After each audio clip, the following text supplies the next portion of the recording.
Jesus said this sentence 4 different times in the Gospel of John, and every single time, your English Bible translates it exactly the same way. My time is not yet come. The hour has not yet come. You have read past it. Almost everyone does, because it sounds like a throwaway line, a vague way of saying, not now, later, patience. But sit with the strangeness of it for a second. What does it actually mean for a person to say, his own time has not yet come?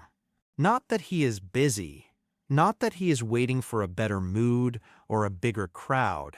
He says it as though time itself has a shape, as though there is a specific point out ahead of him that has not arrived yet, a point he can feel approaching, the way you feel a storm approaching before the first drop falls. And here is what almost nobody has been taught. Standing behind that English word time in the original Greek is a term that does not simply mean time the way you and I use the word, the ticking, flat, interchangeable time of a clock on a wall. It means something closer to a ripened, appointed moment, a window that opens once, holds for a while, and cannot be forced to open a single day early. And that Greek word was not invented by John. It was chosen deliberately, centuries earlier, by Jewish translators who needed a Greek term precise enough to carry an old Hebrew word already buried deep in their scriptures, a word used 29 times in a single chapter of the Old Testament that you have almost certainly read and never once counted.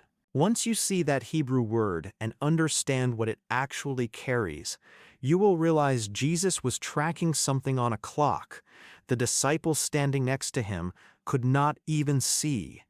And so are you, right now, in your own life, whether you have noticed it or not. So tonight we are going to do what almost nobody does with this word. We are going to slow down on a term so small and so common that most translators barely blink before rendering it, time, and moving on. We are going to see how Hebrew actually divided the idea of time into several distinct words, each one doing a job English cannot do alone. We are going to trace this word through the Psalms, through Ecclesiastes, through the book of Esther, through the strange beast visions of Daniel. And then we are going to come all the way back to those 4 sentences in John, and finally answer the question we just opened with. What was Jesus actually waiting for? And how did he know the moment he was waiting for had finally arrived? By the end, I promise you, the next time you feel like your life is stuck in the wrong moment, waiting on something that has not yet come, you will understand exactly what the Bible means when it says, your times are held in a hand that has never once been late. Let me show you. Let's set the scene, because to understand a word this small, you first have to understand how large the category was that it belonged to. Biblical Hebrew, like every ancient language shaped by a people who lived close to the soil and the sky, was extremely precise about time, because time governed everything. When to plant, when to harvest, when to bring the lamb to the temple, when the king's reign began and ended. A civilization that precise about calendars did not settle for one word to describe something so central to daily survival. And so the Hebrew Bible actually uses several distinct words that all get flattened into the single English word time. And each one is carrying a different weight. There is olam, which points toward duration stretched out beyond sight, the deep past or the endless future. The word behind phrases like into everlasting. Olam is time as an ocean, vast, without a visible shoreline. Then there is moed, the appointed meeting time, the word used for festivals and sacred assemblies, a fixed point on the calendar that everyone agreed on in advance. The tabernacle itself is even called the tent of moed, the tent of meeting, because it is the place where God and his people keep their appointment. Moed is time as a scheduled rendezvous. Then there is yom, the ordinary word for day, the smallest visible unit, is to sunset, the rhythm of ordinary life. And then there is F. And F is different from all three of those. And it is different in a way that changes how you read half the Bible once you see it, including, as we will come back to, the words Jesus chose to describe his own death. F does not primarily describe duration, like olam. It is not primarily a fixed calendar date, like moed. And it is not simply a day on the clock, like yom. F describes a moment, defined by its rightness, its ripeness, its fittingness for what is about to happen in it.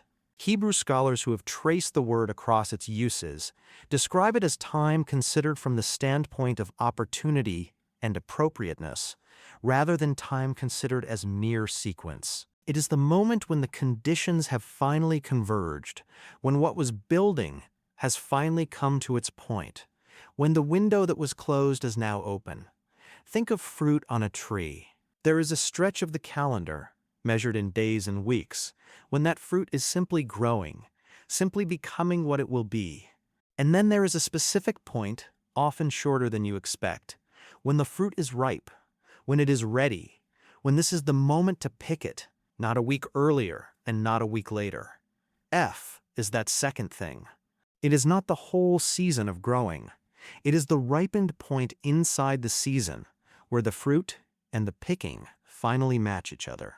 That is the flavor Hebrew speakers heard every time this word crossed their ears, a sense of readiness, of arrival, of a moment that fits. And once you know that, go back and read Ecclesiastes chapter 3, because this is the chapter where F is used more than anywhere else in the entire Bible.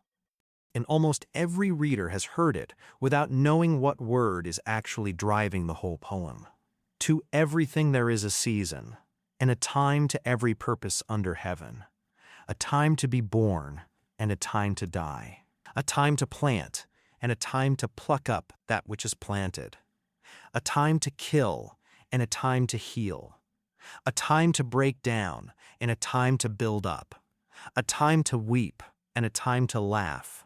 A time to mourn, and a time to dance. On and on it goes, 28 lines, 14 paired opposites. And in the Hebrew text, the word F appears 29 times in this single passage, once for the general statement at the start, and then once for every single line after it. This is not a poem about the passage of time in general. This is a poem built entirely around the concept of the ripened moment, stacked one after another, an entire catalog of appointed instants that each arrive with their own rightness attached. A time to be born is not simply saying that birth happens somewhere along the timeline. It is saying there is a specific ripened moment for it, a moment that fits birth the way ripeness fits fruit. And that moment cannot be forced earlier or held off later without violence being done to it. The same is true of every line that follows. Ecclesiastes is not telling you that time exists and things happen in it. Ecclesiastes is telling you that every major event of a human life has its own F, its own ripened window, and that wisdom is largely the art of recognizing which window you are standing in and living accordingly instead of fighting it. Sit with that for a moment, because most of us live at war with our F. We want to build before it is time to build. We want to be finished mourning before the morning has done its work. We want the harvest before the ripening. And Ecclesiastes is not offering that as a comfort so much as a discipline. It is saying there is a rhythm underneath your life that you did not design and cannot override, a rhythm made of ripened moments stitched together.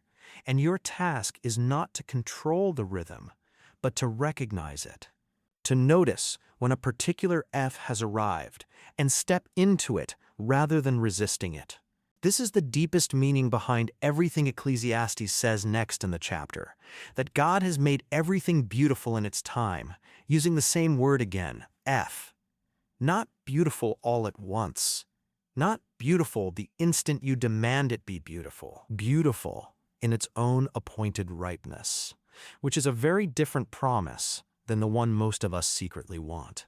Now hold that idea, the ripened, fitting moment, and let's take it into the Psalms. Because David uses this exact word in one of the most quietly devastating verses in the entire Psalter. And it is a verse most people recite without noticing what it is actually claiming. Psalm 31. David is surrounded. He describes himself as a broken vessel, forgotten like a dead man out of mind, hearing the whispered slander of many, terror on every side, while his enemies conspire to take his life. This is not abstract poetry. This is a man who believes he might die today. And in the middle of that terror, he says one sentence that has comforted the frightened for 3,000 years. My times are in your hand. The Hebrew word behind times here is it totai, the plural form of eth, not my time, singular, as though David were simply saying, my lifespan belongs to you in some vague general sense. My times, plural.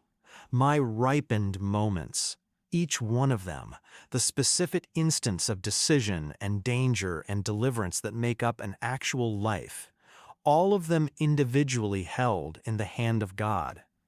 Do you feel the difference? David is not making a broad philosophical statement about the sovereignty of God over history in general. He is saying something far more personal and far more immediate. Every single ripened moment coming at me right now, the moment my enemies decide whether to strike, the moment my strength gives out or holds, the moment rescue comes or does not come. Every one of those specific appointed instants is already resting in your hand before it arrives. He is not comforted by a vague sense that things will work out eventually. He is comforted by the precision of the promise. Each F, individually held, individually known, individually placed, by a hand that is not shaking the way his own hand is shaking. And this is where the word starts to reach forward into your own life. Because you have it tatai too. Quarrel, specific, unrepeatable ripened moments that make up the actual shape of your days. And most of the anxiety you carry is really anxiety about whether those moments are being managed by anyone at all, or whether you are simply being swept along a current with no hand underneath it. David's answer is not that the current is gentle. His enemies are still real. The terror on every side is still real. His answer is that the current has a hand in it, moment by moment, by ripened instant. And that hand is not indifferent. Now let's watch what happens when this same word shows up in a story you already know by heart. Because once you see it there, that famous line is never going to sound the same to you again. In the book of Esther, the Jewish girl who has become queen of Persia without anyone knowing her people, learns that a genocide is coming for her family, and her uncle Mordecai sends her a warning. For if you altogether hold your peace at this time, then shall enlargement and deliverance arise to the Jews from another place, but you and your father's house shall be destroyed. And who knows whether you have come to the kingdom for such a time as this? Two uses of the word in close succession, both eth. The first is almost a threat. If you stay silent at this ripened moment, this specific window that will not stay open forever, deliverance will come from somewhere else, and you will simply have missed it. The second is the line everyone quotes at graduations and weddings. Who knows whether you have come to the kingdom for such an eth as this, for a moment exactly like this one, shaped like this one, ripened for this purpose. Notice what Mordecai is not saying. He is not saying, who knows if you were born at the right general period of history. He is not making a vague claim about providence stretched across decades. He is pointing at a single, sharply defined window. The king is currently favorable toward her. The edict against the Jews has already been signed and cannot be casually reversed. Haman is at the height of his power and about to overreach. Every one of those specific circumstances has converged into a single ripened point, and that point will not last. It has a shape, and the shape fits Esther, her position, her access, her voice, in exactly the way ripeness fits a piece of fruit at the one moment it is ready to be picked. If she waits past that the fruit will not simply still be there tomorrow. It rots. The opportunity closes. Someone else becomes the instrument, and she becomes, in Mordecai's blunt words, simply someone who happened to be standing nearby when it mattered and did nothing. This is why, for such a time as this, lands so much harder once you know the word underneath it. It is not a comforting platitude that you are generally alive during a meaningful era of history. It is a pointed, uncomfortable claim that a specific window has opened around you right now, shaped exactly for what only you are positioned to do. And that window is not permanent. Rightness does not wait for you to feel ready. It simply arrives, holds for a while, and then it is gone, and something else takes its place, whether or not you stepped into it. Esther's story only works because she recognizes her and moves inside it, instead of letting it pass her by while she calculates the risk.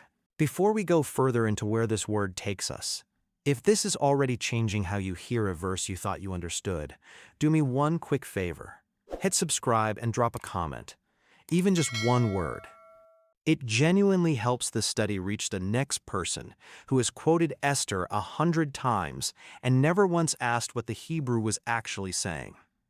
Now let's take somewhere darker and stranger, into the book of Daniel, because here the word stops describing personal moments in someone's private life and starts describing the ripened turning points of history itself. In Daniel chapter 7, in the middle of a terrifying vision of beasts rising out of a churning sea, Daniel is told about a little horn that will speak great words against the Most High and will wear out the saints and will think to change times and law.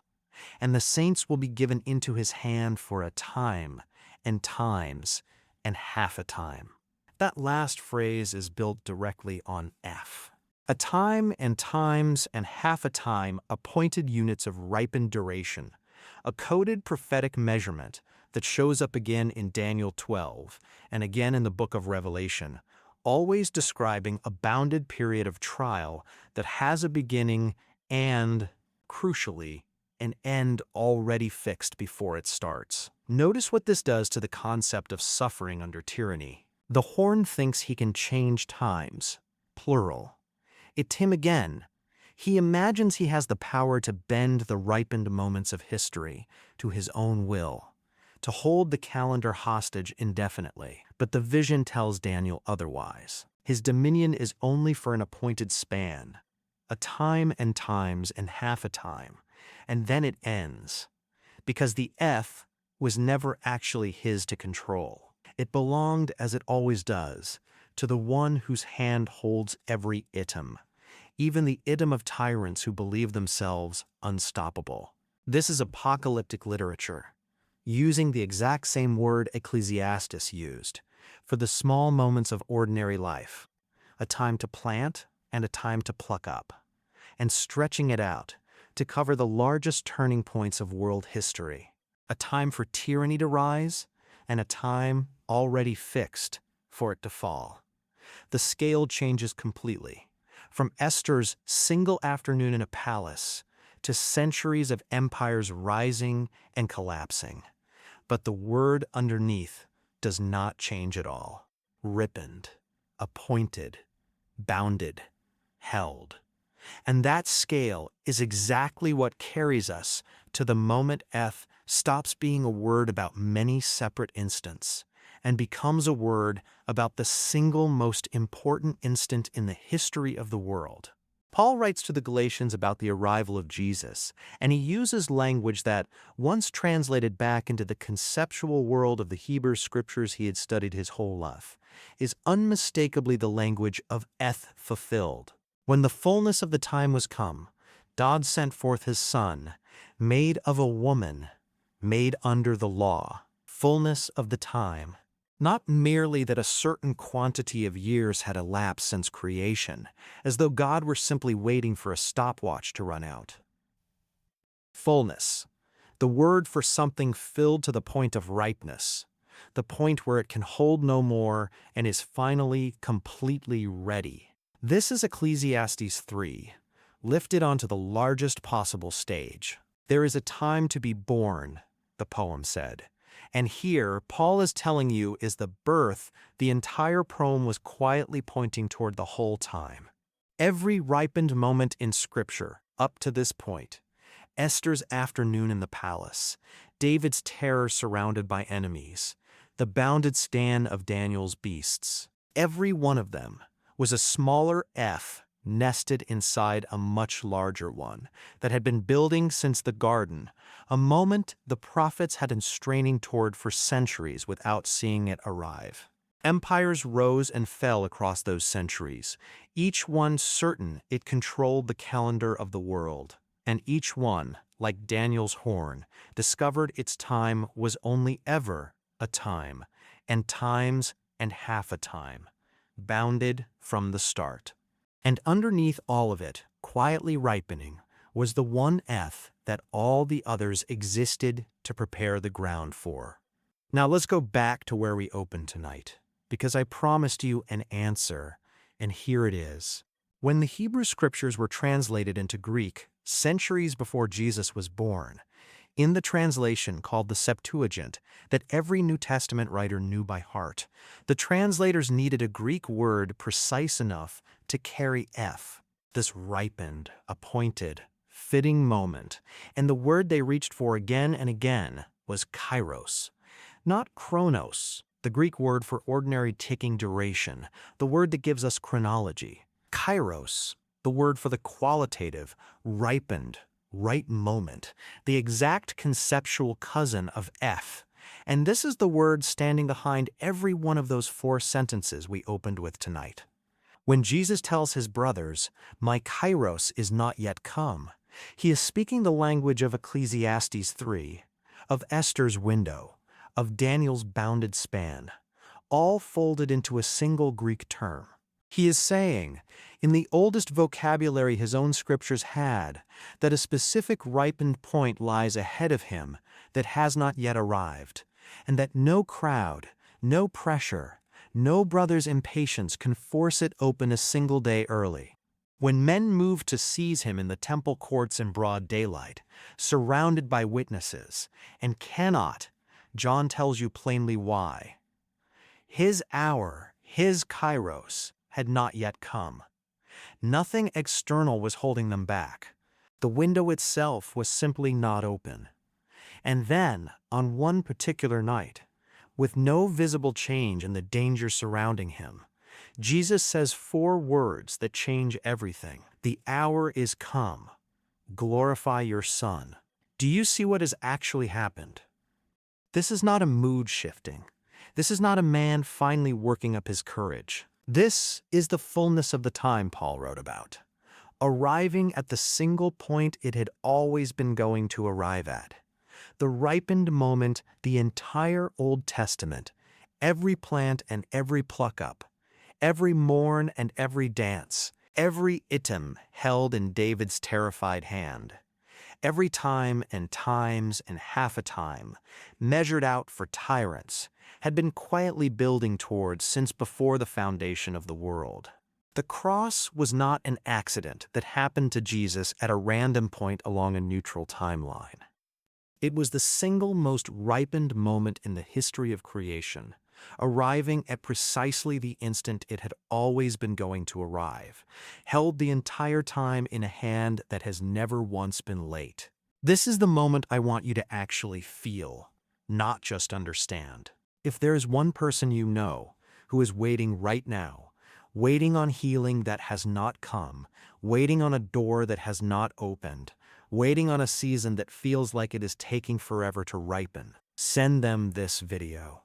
Tell them the story is not moving as slowly as it feels. Send it now, then come back, because I want to show you what it means to actually live inside this word, instead of just admiring it from a distance. Because here is where you and I actually live, in between ripened moments, waiting for the next one, often convinced that nothing is happening at all, while everything is quietly happening underneath the surface. The way fruit does not look different from one hour to the next, and yet is closer to ripeness every single hour, regardless of whether you can see the change.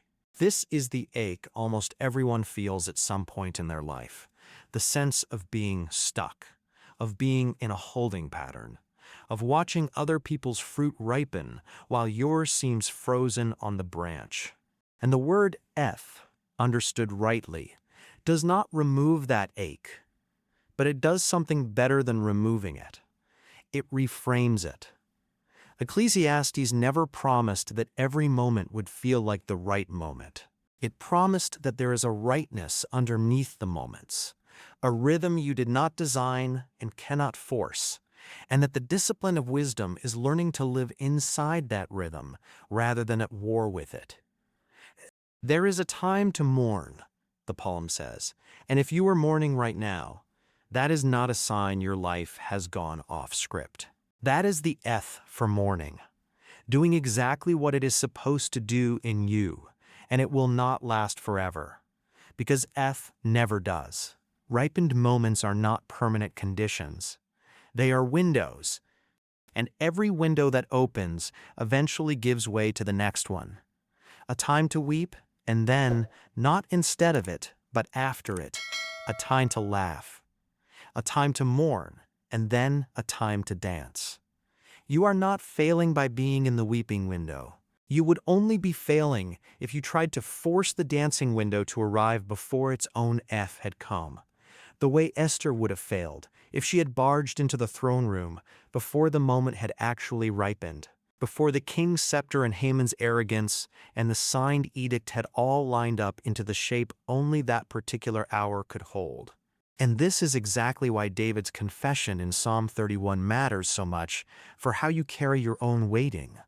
My times are in your hand, not my time, as though your whole life were one undifferentiated block being managed vaguely from a distance, but my times, plural, specific, the very particular moment you are in right now, this week, this diagnosis, this delay, this door that is not opened yet, this thing you have been praying about for years that seems to be taking impossibly long to ripen.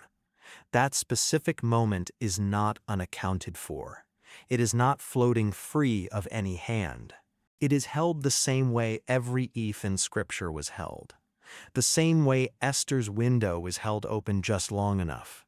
The same way the tyrant's time and times and half a time was bounded before it ever began. The same way Jesus tracked his own hour with such precision that men could not lay a hand on him until the exact moment he chose to let them. You cannot force ripeness. Nobody in Scripture ever successfully forced ripeness. Esther did not create her F.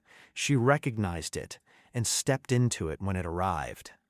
Jesus did not manufacture his hour. He refused to move a single step ahead of it and then walked directly into it the instant it came. The posture the whole Bible is asking of you is not frantic effort to make things ripen faster. It is watchfulness, readiness, and trust. The trust that the hand holding your item is not asleep, not distracted, and not late, even when the waiting feels unbearable. So let me give you 3 things to carry out of this word with you tonight. First, stop mistaking delay for absence. When your if has not yet come, that silence does not mean your times have slipped out of God's hand. Ecclesiastes says, there is a time for everything, not that every time arrives on your preferred schedule. Ripening is quiet. It does not announce itself with fireworks while it is happening. It simply happens underneath the surface until the moment it becomes undeniable. Trust the quiet, the same way you would trust an orchard in early spring, bare and unimpressive to look at, and already, invisibly, exactly on schedule. Second, when your F does arrive, move. Esther's story is not a passive story. Mordecai does not simply promise her that deliverance will happen no matter what she does. He warns her plainly that if she stays silent at her ripened moment, deliverance will come from somewhere else, and she will have simply missed her own purpose. Recognizing an F is not enough. You have to step into it while it is open, because ripeness, by its very nature, does not last. The fruit that is not picked at the moment it is ready does not stay ready forever. It falls, and it rots, and the window closes, and life goes on without you in it. Watch for your ripened moments, and do not let fear of the risk talk you out of walking through the door the instant it opens. And third, the one that matters most. Remember that the largest F in all of history has already happened, and everything else you are waiting on now is living in its aftermath. The fullness of the time already came once.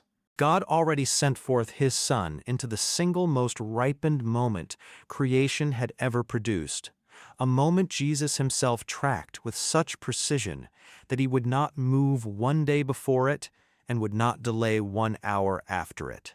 If God's timing held for the largest appointment in the history of the world, the arrival and death of His own Son, you can trust that same precision with the far smaller item you are currently waiting on: the phone call, the diagnosis, the door, the delay that feels endless, but is not actually endless, because ETH never is.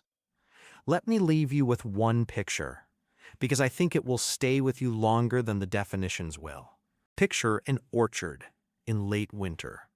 Rows of bare trees standing against a gray sky. Nothing on the branches that looks remotely like fruit. Nothing that would convince a passerby that anything is happening at all. And picture the farmer walking those rows anyway, every single day, not frantic, not panicking, simply walking, checking, watching, because he knows something the passerby does not know.